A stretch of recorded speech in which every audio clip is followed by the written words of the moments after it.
You guys know I love a good overcomer story and a growth story and a scale story. And so today I'm so excited because Natalie Mills, many of you know her beautiful products. She's the Queen of Bling, is here with me on the podcast. And we are talking about her journey from starting in South Africa as a little girl and being the Queen of Bling, deciding she wanted to grow up and become a designer, moving to the United States, and growing an international celebrity brand. You guys, today on the podcast, we're diving deep with Natalie about working with celebrities, working with influencers, growing brand recognition through collaboration, but also overcoming some adversity along the way, and just how she has scaled her product-based business into hundreds of boutiques. Today, Natalie also shares something that is near and dear to my heart, and that is how her faith has also impacted her business along the way. You guys, she is as sweet and genuine and honest as they come. I am so thrilled to have her on the podcast. I hope you love the opportunity to meet Miss Natalie Mills.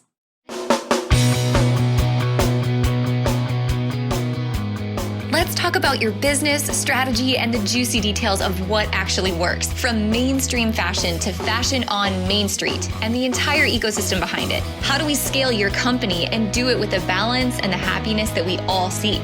Let's hear from those insiders, experts, and strategists that actually make it happen. I'm your host, Ashley Alderson from the Boutique Hub, and I can't wait to chat. All right, hey guys, welcome back to the podcast this week. I'm so pumped, Natalie, to have you on the show today because your story is so inspirational, but it's so relatable to boutique owners and to product-based business owners today who want to work with more boutiques. So I would love to go back to the beginning and hear from you just your story of being a little girl and having this dream and where that's led you. Thank you, Ashley. Thank you for having me. And I'm just so excited to share my story. I think the best things that we can do with our stories is to share them, right? So I started literally when I was 4 years old. I would tell my mom, one day I'm going to be in America and I'm going to be on TV. And this was me at 4 years old in the tip of South Africa, not even really knowing what America was all about. So I kind of think I just had this epiphany from such a young age. But my journey of designing started at about like 8 years old. I used to go with my family to vacations. We used to pick up all the seashells on the bed and I'd get back home and I'd kind of put my nail varnish on it and thread it with like string and then go sell it to the neighborhood. Whether they were buying it because they loved it or just because they saw this little girl really trying, I don't know. But I really got my first taste of designing, and you can make money if you do what you love. So since then, the entrepreneurial designing bug really just bit on me, and it's grasped me ever since then. I love that. So talk to me about how, I'm sure through education and then getting started, where did you actually start thinking, okay, this is a real opportunity for me. This is a business I want to start. I want to come to the States. Where did that all start? Yeah, so basically, I'm very self-taught and street smart. So I didn't, my family's fell on, very hard times.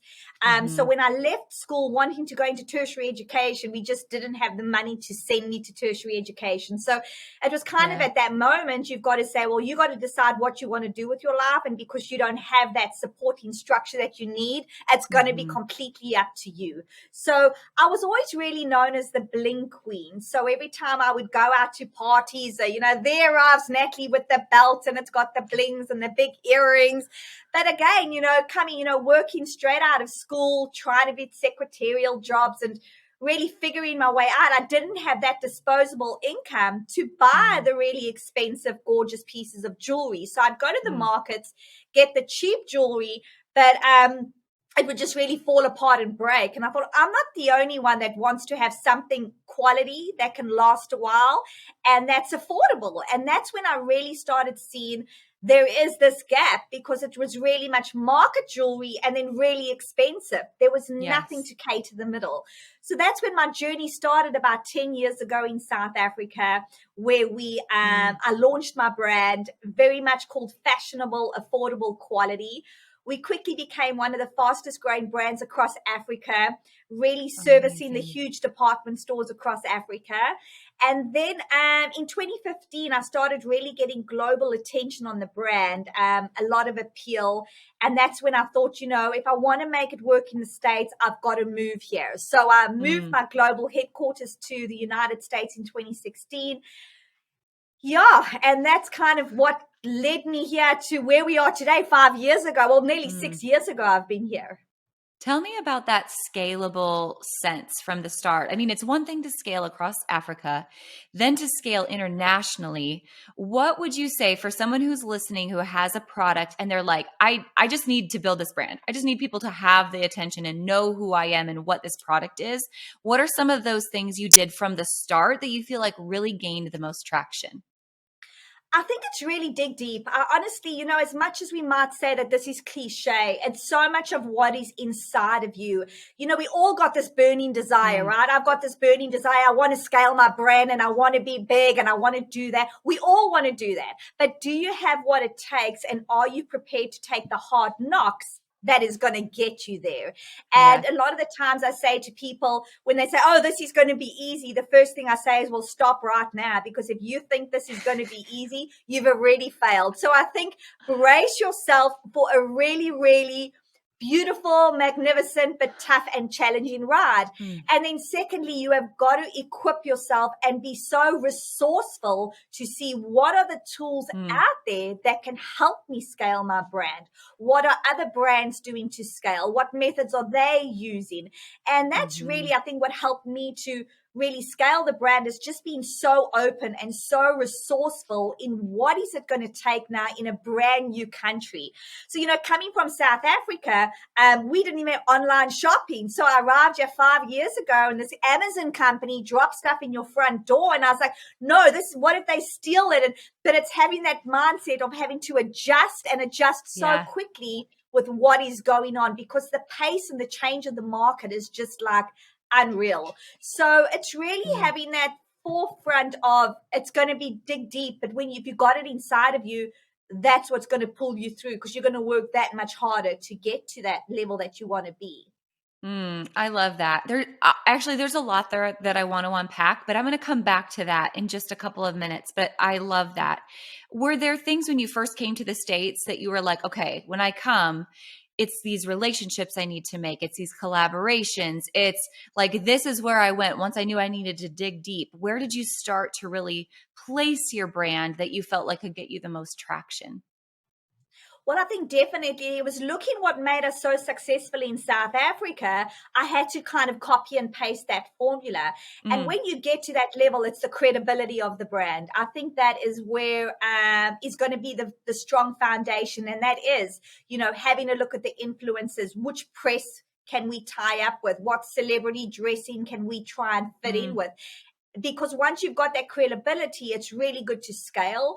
And it's very quickly for buyers to look at you. Well, this is a serious brand. They look at you very differently when you've got that. So it was very much copying and pasting that formula and bringing that through to the States. Because that was one of the keys that we did in South Africa, was a lot of press, a lot of collaboration, and, a lot of celebrity support. And I love that on your website. You guys that are listening, make sure you check out Natalie's website, but you have that. You have all the celebrity dressing that you've done.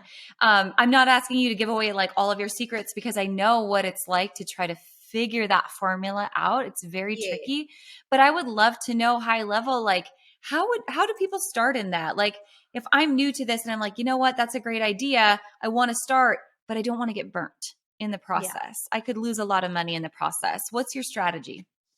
Well, I think you've got to find a celebrity that ties up with what your mission and your vision is, right?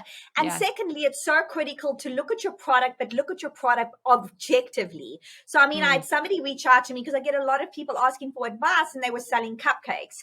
And they were like, how do I get my cupcakes into the hands of celebrities? I'm like, well, this is really going to be difficult, because to try and spot a celebrity with a cupcake in their hand is not going to be easy. So you've got to be really objective with what your product is and how does that fit into into the genre of where they are going to be. Once you Mm, find that, you have a look at what is your mission and what is your values. So you could be a company that really much supports in terms of philanthropy and mission, women, mental health awareness. And there's a lot mm. of platforms that you can search what celebrities align with that mission. And, there's some online portals where you can post and you can gift them and you can send them a message. And I mean, granted, they do get a lot of requests, but that's kind of where you just got to knock and carry on knocking. Yeah, that's helpful. This seems true for influencers. And I just have to add this, Natalie, because I feel like we do get this question a lot is do you just take anyone who shows up at your door wanting to collaborate as a product-based business? And the answer is no, right? No, Like you really have to make sure it's a two-way street, it's a relationship, and you do have those aligned values. Are there other absolutely. pitfalls or things that you would warn people against as you're going down that collaboration at the high celebrity level? Just I things to think look one out thing for? you got to, yeah, I think one thing we do have to look into is that it's not going to always turn into abstract sales. So if you Mm, are looking at some kind of a collaboration with an influencer and they've got hundreds of thousands of following, and they kind of say, well, right, this is what the cost is going to be. You have got to really be prepared to know that that cannot transform into that exact ROI. mm. And once you say to yourself, I'm okay if this doesn't transform because of the credibility it could offer, because of the exposure I might get, then go ahead. But that don't turn out the way you want to do. And the suggestions that I've got is we find so much more success with our macro influencers, Yes. our customers that have got 1,000 friends and got, 500 people and 2,000 people. And you Yes. collaboratively get all of those together on an influencer, your own ambassadors, which we've got about thousands of ambassadors, get those people on your platform. And you find that drives a lot more sales and it's going to be way more cost effective than really going out for a huge influencer. Look, don't get me wrong. I'm not saying that it doesn't work, but I'm saying in the event that it doesn't, you need to prepare yourself because to Yeah. put all your eggs in that basket, you could burn your fingers. Yes, I love that. I love the macro side of things too, like Yes, more about absolutely. engagement versus followers. Tell me a little bit about your ambassador program and how you've built that, and maybe some tips and tricks for those who are listening. Yeah, so I think you might have seen our masks during COVID. We had those bling masks that were Yes. all over, and that was one of the designs that we patented. But what really was happening, we were getting so many referrals to our website from our customers, and we thought, this is a good time to let our customers earn. So that's why we created our ambassador platform. It's a simple platform where ambassadors would just log in, they get a code, they share a Mm, code with their friends, their family, their stories. We keep them part of our community, up to date with product developments. But really, the best ambassadors you've got are your customers. It's the people that have yeah. already bought from you because they know you. They're your rising fans. They're your shouting stars. So Mm. that's really where a good point is to start with that and just really engage with them, reward them. Kind of maybe free gifts, birthday gifts, store credits. That's what you do just to really keep them close. I think that's so good. That's so important. Now, there's one side of actually securing the relationship, right? And like getting the post and getting the press and getting the celebrity. But the other side that I think a lot of people miss is the follow up. So, how have you taken once those pictures are posted or that shout out takes place? How have you taken that back to your business and really used that on a press page of your website or promoted it so that collaboration and that celebrity or ambassador experience translates to be like a really long term asset for you?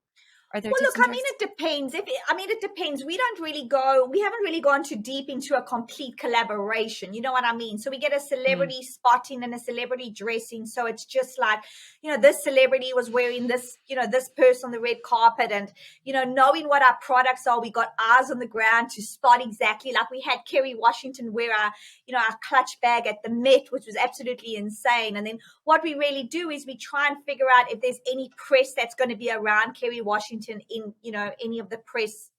We try and get our tags to let them know, well, that really is our purse or that really is our handbag. But it's just mm. keeping your eyes on the ground, knowing who you've gifted, what you've gifted them, and just kind of the follow through to let the press know that that's our brand, just to get that tag Yeah. credit. That's so good, that follow through and follow up. And that's, I think, really was my question is that's where a lot of us fall down is it's one thing to Yeah. make the pitch, but it's a whole nother to have the follow up and the strategy to actually keep that photo and use it as brand credibility, right? Absolutely. Yeah, absolutely. I mean, you've got to do that. You've got to be aware on, the rights of the pictures and make sure that you're not kind of infringing on anything as well. But Mm, yeah, I mean, it's just, letting people know, sending them the link where you have got the mention to your customers. Well, we were in this magazine, here is the link of an article. So definitely. And funny enough, we're talking about this. I was watching The Bachelorette. I was a Monday evening, and the next minute I see she's wearing all my stuff. So I send a photo what? to my press company. I'm like, those are my earrings. And then she's like, yes. And then she was like, but wait, that's your bracelet. I'm like, yes. And then there was another one. That's your other bracelet. So literally, I think the Monday episode of The Bachelorette was all Natalie Mills all over it. So it was so fun. But I know my stuff so well. So I immediately took a photo. I'm Yeah. like, she's got our stuff on because we kind of send a package of jewelry to, Hmm. the stylist of the celebrities and things like that. So we knew Yes. they had a good package, but Monday was just all about Natalie Mills jewelry all over the Bachelorettes. It was so fun. That is so fun. Now, here's something that I think is really important for boutiques who are listening. So, boutiques have a choice when they're stocking product in their stores, right? We can Yeah. buy fast fashion, we can buy things at a great, low affordable price, mark them up, and it's our curation as a boutique. But it's another thing to bring in a brand that has name recognition and credibility or celebrity status or whatever, because the purpose is really how do I get more customers through the door because the customer already knows this brand and they're Yes. coming through my boutique to access this brand. So when I think about assortments in stores, it's always important to have that full circle name recognition come into play. Now, I know you and I were chatting about the fact that you do have a wholesale line as well.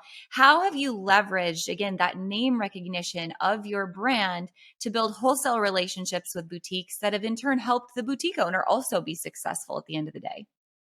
Yeah, I think, well, it's really important that you kind of just let them know who you are. And, it's a Mm, different strategy for different brands. We knew that wholesale was going to be a really big arm, but we can't rely on the wholesalers to do everything for us. So it's so important to invest in your own brand so that that coverage is there. So when they do, put you in the store, they know that you are meeting them halfway. And I think that's what gives yeah. that boutique a bit of comfort. Well, I'm stocking this brand, but this brand invests millions of dollars in marketing and advertising to make me do the sell through and the Hmm. follow through. And I mean, you don't really have to invest, that much money. I mean, you could look at what is your area, have a look at what Yeah. your local press is, who is your local radio station, and then really infiltrate that area and really do it properly. So the boutiques know, well, we're meeting halfway. And that's really just Hmm. critical. Well, for us, as our national brand is, for them to know, well, we are doing our part because especially if in a big department store, if you don't have that sell through, there's going to be no repeat orders. If you don't have that Yeah. sell through with anyone, there's no repeat orders. So how do you look Yes. after that investment as well to have that continuous business going on? Yeah, that's such a good point. Are there things you feel like your most successful stores that you work with? Are there things that they have in common or things that maybe your relationship with them have in common that have allowed that success? I think the big success with the stores is that it depends how the store embraces the brand as well. Because I Mm, mean, we've got some stores that really, really do well, but they embrace the brand. They merchandise it so well. We kind yes. of in the front of the window, we got a bucket hat on a model. They put a scarf around a mannequin. Those are where we really find the success is when you've got, we got the relationship with them, but they've got such a love and such a trust for the brand that they Mm. really make sure it looks merchandisable. And that's where we find a really good success is when we know that they are showcasing our brand the way we feel it should be done. I love that. Do you have any other tips for brands who are really wanting to create lasting relationships with boutiques? Like other maybe do's or don'ts that you found along the way? I think, you know what I think it is? I think we are all kind of in a bowl and we're all kind of fighting against, trying to get in the stores and try. You've got to be different. And I think you have got to really look at the authenticity of your brand and who you are and what you represent. And to a point, look what other people are doing, but never focus on that. I think the more Yeah. you focus on you and your brand and your authenticity is what is going to set you apart. And like I said, be different. You know, those approaches to the boutiques, Mm. handwritten cards, gifts, more of that relationship. That's how they're going to remember you, because you are up against other people fighting for that space as well. So embrace your authenticity and keep your message consistent. You know, they know that your brand Mm. is known for its certain flair or its certain message. Keep that Yes. consistency going, because, you know, as you know, it takes 7 knocks before somebody even kind of recognizes you. So the longer you knock and the more consistent you Yes. are with the message, the higher the chance you've got of this door actually opening. Oh, that's so good. That's so true, right? Natalie, something else Yeah. that you mentioned that I think really goes to this message and just your entire message today is just that of tenacity. Just that of Yeah. there's highs and lows in business. There's those relationships that come through and there's those that don't. And you've certainly had a lot of tenacity to keep fighting to build your brand. Are there things, in this economy that we're in this time of life that we're in, as businesses are really wondering what's going to happen tomorrow? Are there tips you would share with others just on how to ride those highs and lows of business? There are, and I think one of the biggest tips that I would kind of, share is don't take this personally. I think what happens is when there are so many Mm, external factors, we look within and we want to blame ourselves and we say, well, why aren't the sales happening? Maybe it's because it's my product, and maybe it's because, the pricing. You've got to relook at that. You know what I mean? So you have to make sure that you do yes. everything stronger, faster, harder. But you've got to have the mindset of there are things out of your control. And when you realize there's things out of your Mm, control, you're not so hard on yourself. When you're not so hard on yourself, I feel that you can perform more, you can perform better, and you can give more of yourself. Because when you're so judging yourself that you're feeling like a failure, it's hard to get up in the morning. So it's really looking at the economy's bad, but we are all affected by it. So kind of look at it holistically and say, well, what do I do to change it? But don't be so hard on yourself while we've got this ebb, because what goes down will go up.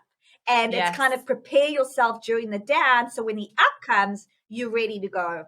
Man, absolutely. Are there places you find yourself going to remain inspired during that time? Like, are there certain podcasts or books, or maybe it's habits that you have that help pull you up by the bootstraps during those times? Yeah, I think, during these hard times, it's so critical to look after yourself. I think now the times when I make sure I'm exercising a little bit more, where I'm watching what Yeah. I'm eating, where how much water I'm drinking, because what you're putting into your body is what you're putting into your mind. And if your mind is not alert and sharp and on point during this time, the field day your mind is going to have with this emotions are just not healthy. So I think make sure during these times that you do the healthiest habits for yourself, mind, body, Mm, and soul, to get through this. But again, I always go to the drawing board when there's things like this happening. It's right to the drawing board, having a look at mm, all my income streams, and am I working to my ample capacity in every single one of those income streams? What am I doing different? What outreach can I change? How can I, what can I kind of do to make us, as I say, stronger, harder, faster, to try and get better results? Because now yeah. we've just got to work more harder than we did before. Yeah. And Absolutely. meditation One as other well. Like thing, I do a lot Natalie, of that I, meditation. yeah, well, so this actually flows right into my next question for you. So, Yeah. meditation, but also I know that you're a Christian based business. And I Yes, think that's really absolutely. important as something that'll carry you through this time as well. How have you really brought just like your faith life into your business during this time? Yeah. Yeah. And you know what? The Lord Jesus is my savior. I think, I wake up, I pray every day. And, a lot of people ask me, Natalie, how did you get where you are today? Or how have you achieved what you are today? I got one answer. It always has, it always will be, and it always is God. Because I don't Yes. think me within, I've had a really, really hard life, and I have had a lot of testing times. Oh, I could never have got through this and be standing the way I am without the strength of the Lord Jesus. So, that's kind of my go-to is, when things are mhm. kind of tricky, I just pray, because at the end of the day, where I say we're not in control, we aren't in control, but I, as a Christian, I know who is in control. So that's kind of who I leave it up to. And I say, Jesus, guide me during this time. And I think, one of the things that we are doing is we're launching a beauty brand. And that was brought onto me through the Holy Spirit. And it was during my quiet times of praying to say, Lord, things are a little bit quiet, how do we get back up? And, the Holy Spirit guided on me, you need to do something perishable. You need to do something that's going to build your subscription base. And beauty kind of laid on my heart during that time. So that's pretty exciting about the direction we're going. But I mean, absolutely, we're a proud, faith-based organization, and the Lord is our core and our center of everything we do. I love that. What's so helpful about that, Natalie, is when I think about when times get tough, right? And when business gets slow, for me anyway, I have a tendency to take everything on my shoulders and think, okay, I've got to dig my way out of this. Like, I've got to hustle and grind, and like, I carry this weight. But what my husband is so good at always reminding me and pulling me back into our faith and just saying, you know what? It doesn't have to be that way, right? Like, God's got this. He's already like made this happen for you. Like, look at what he's already done. And so when I go back to my faith, and then it like takes this huge weight off my shoulders. Is this happening to me, or is this happening for me? Like, this is what's being placed ahead of me. And I know it's already been done. So I think that's the beautiful thing of there's so much grace in this time if we'll accept it for ourselves and not feel like we just have to hammer all the way through on our own. So thank you for sharing that. I know. Yeah, and Ashley, the question I would ask to you is, how do you stop inflation? You can't. You know what I mean? So there's a lot of things that are just so outside of your control. Yeah. So Ashley, how do we get the gas prices down so people will spend? You can't. So that's why I kind of went back to look at what's out of your control and realize that there are external forces at work here, that there's nothing you can do. So you got to just dig deep, pray the way I do, pray, and just know what comes down will go up. It's just the cycle. It always works that way. But yeah, absolutely, and who's in control. So yeah. Well, Natalie, I really appreciate this time together today and just you sharing your journey, the ups and downs, but also how you maintain in your faith life through all of this. I know this is inspiring, not just for boutique owners listening, but for product-based businesses who see you as an example as well. So thank you for being on the podcast. We'll link up everything today in the show notes. Is there any last tips you'd love to share with the audience today? No, I think we covered it all. Just basically, I think one thing that we must all realize is that we're all so unique and we're all so special. And I think we've all just got something inside of us, and there's so much to go around. So let your star shine bright, and just be everything that you're supposed to be. Your dreams are the only kind of barriers we have in our life are the ones that we put in ourselves. So dream big and reach for the stars, and with that tenacity and the desire and the hard work, you can achieve anything you set your mind to. I love that. Well said. Natalie Mills, thank you so much for being on the show today. Thanks, Ashley.